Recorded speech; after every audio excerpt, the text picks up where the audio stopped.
We just finished up a vote on the Senate floor where we fell 4 votes short of opening debate on a bill to deal with police reform. 4 votes short. We were 4 votes short of opening debate to discuss it. Every single Republican voted for this, and a handful of Democrats, but the vast majority of Democrats actually said no. We don't want to debate this bill. We will only debate the Pelosi bill when it comes out of the House. Well, that's absurd. That didn't happen, I can assure you, when Speaker Boehner was the leader of the House, that the Senate said, I tell you what, we're going to wait and see whatever Speaker Boehner sends over to Harry Reid, and Harry Reid would say, oh, yes, please, we'll take up whatever the Boehner bill is. That was never done, and they know that. This is such an odd, peculiar season in our country politically, and a painful season in our country culturally and practically. Our hope was to be able to have a real debate on a real bill. I was part of the team in writing this bill. This bill was a genuine push to be able to reform how we do police work and to increase accountability and transparency across the country.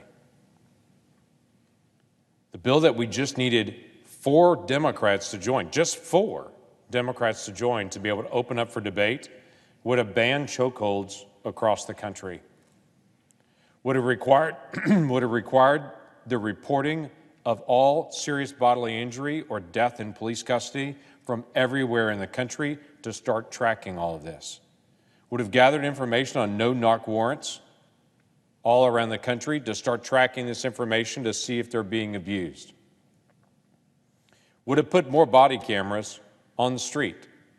This bill that we just needed 4 Democrats to join us on, just 4, would have put $150 million more in body-worn cameras all over the street, and wouldn't just put those body cameras on the street, it would have also put new requirements to be able to make sure they stay on, which has been an issue. This bill that we just needed 4 Democrats to join us just so we could debate it, discuss it, and amend it, would have had a whole new system tracking complaints, discipline actions, would have pulled together records for law enforcement officers to make sure that they would have had those records, their commendations, and their discipline traveled to the next department with them. So before an officer leaves one department and goes to the next, all the records are made available to the next department so that we don't have a bad apple moving department to department. This bill that we just needed 4 Democrats to be able to join on with us, any 4, just so we could open it up and debate it and amend it, would have changed a system on a duty to intervene, putting new obligations, new training, new requirements on an officer that's watching another officer do something they know is wrong to be able to intervene in that process and to be able to stop it. A national commission to be able to pull folks together to be able to get the best ideas from around the country, to be able to gather best practices that have happened. There's also a new piece that's in this. It's not in the Pelosi bill. It's only in this bill that deals with giving a false report if you're a police officer. Because at times we'll have a police officer that there's serious bodily injury or death, and their written record doesn't match the reality of what really happened. And it's not just they misremembered. They intentionally turned in a false report.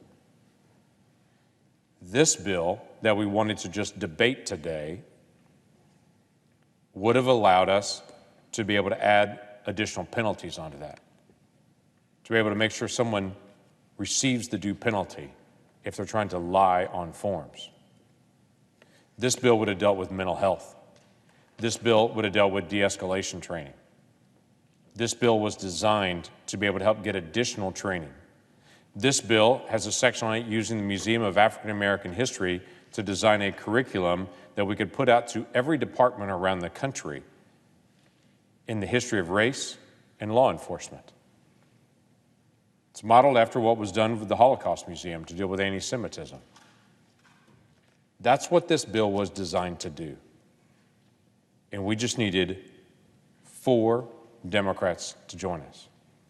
But instead, they dug in, did press releases, and said, that bill's terrible, it's awful, it has no teeth in it. That bill's unsalvageable. I would ask any American listening to me, and anyone in this room, are there one of those ideas you don't like?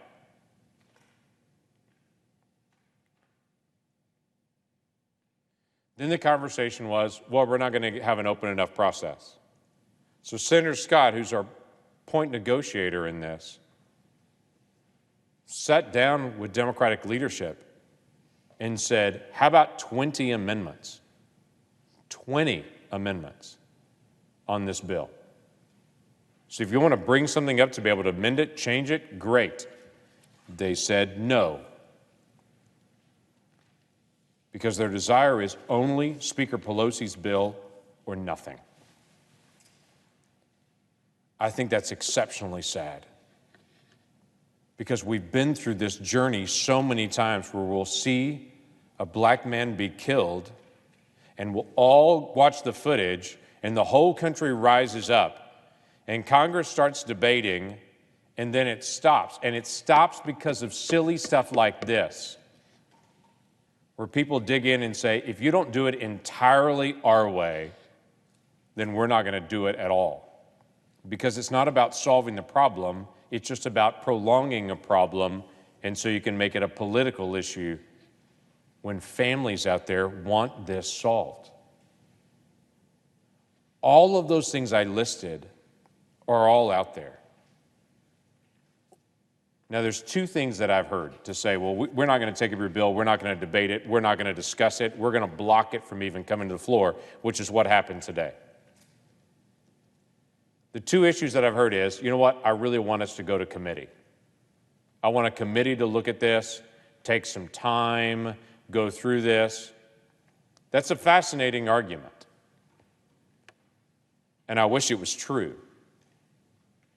Because 2 weeks ago, the discussion was, we need to get on this as quickly as possible until we actually put out a legitimate bill. And then my Democratic colleague said, well, there's a problem with how you're putting it out.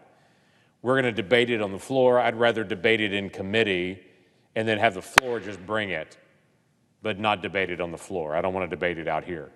Let's debate it over there. No one's buying that argument. No one's buying that. If you can put 20 amendments on this, that's what would happen in a committee. Let's bring it. Let's talk about it. Everyone sees what that is.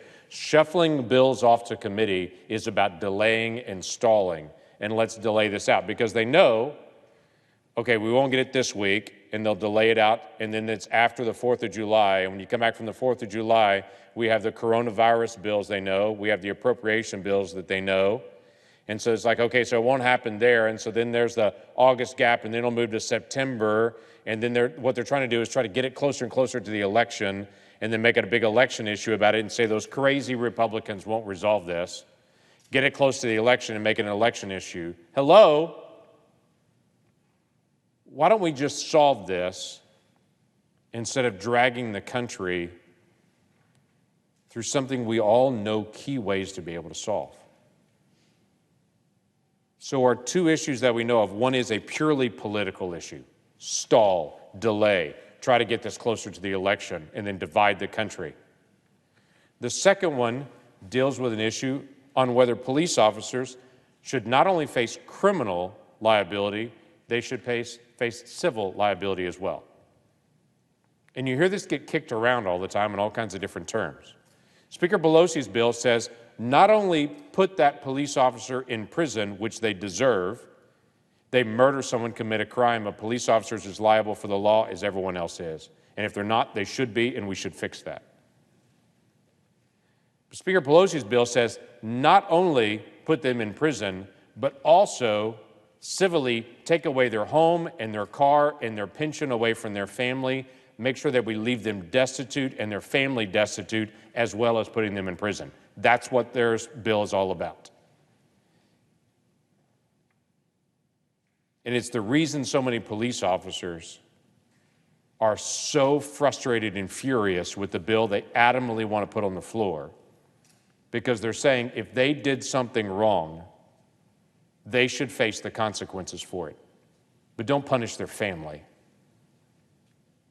Speaker Pelosi's bill says no, the police officers should be in prison and their family should have their home taken away from them and their police pension taken away from them and everything else. You know what we've talked about? We've talked about a police officer facing criminal penalties, as they do now and as they should. And then if there's a civil case, why don't we bring it against the department that didn't train their officer, that didn't supervise that officer? Instead of attacking an officer's family, why don't we hold people account to actually supervise people better and push the city and the department to do the right thing, to train, equip people, and if someone is a problem, don't leave them out there on the street with 18 discipline records. Take them off the street, because if you don't, the whole city is going to be held to account for it. That's trying to end this. That's trying to push towards more supervision, not just trying to be punitive. Those are the two differences that I can pick up: political and civil. Otherwise, a lot of what I mentioned that's in our bill is in their bill as well. So Tim Scott made a very simple statement. Why don't we put this on the floor? Why don't we actually debate the differences that we have? Why don't we have a vote? And then why don't we finish this?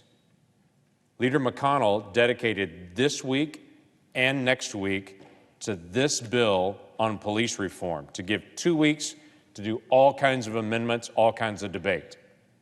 But instead the conversation was, no, don't want to do that. It's Speaker Pelosi's bill or nothing, or let's just slow the whole thing down, send it to committee, and delay this thing. Why don't we deal with this right now? There's 2 weeks been set aside to do it. There's plenty of time for amendments. Why do that instead of just blocking a bill? I just don't know a lot of folks that say to me, I really don't want there to be more body cameras on the street. I don't want more oversight on law enforcement when they turn in a false report or when they turn off their body camera. I don't run into a lot of people that say, I want to just go ahead and leave the system the way it is, that we really don't know what's happening in a police department when there's bodily injury and harm. I meet a lot of people say, those things make sense to me. Why don't we do it? Which unfortunately is my same question today, standing on the floor of the Senate. Why don't we do it? With that, I yield the floor.